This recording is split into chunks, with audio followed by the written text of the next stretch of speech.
maji inapita. Sasa mnageuza mnasema unaweza fikia kwenye mabati. Nataka niseme hiyo mfumo ambao ulifunzwa katika maagizo kama ile stika ambayo okay 8 classes unahitaji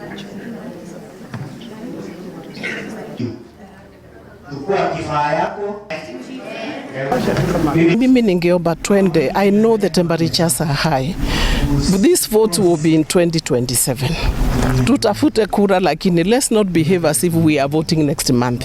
Honestly, we will be voting in another 14 months to come. Twende pole pole and then tuchunge ile lugha inaingia kwa TV kwa watoto wetu. Because the things we are seeing, we've seen killings and we have seen many things. Some of the pronouncements come from this same television. So all leaders, mimi naomba na ninaomba kwa unyenyekevu mkubwa sana. Let us be careful what we speak when our children, our grandchildren are listening. Nasaweka wamama wengi kwa hiyo viti na tunaweza hao wamama pia wakishaenda tunawaomba. Kuna wengi wanaenda na wakiendanga. Tunakaa tu ngazi, wanapanda wamama wakifika juu wanatusahau. And I also want to encourage my fellow women that let's not fear politics. We are all equal and we have what it takes to lead this nation.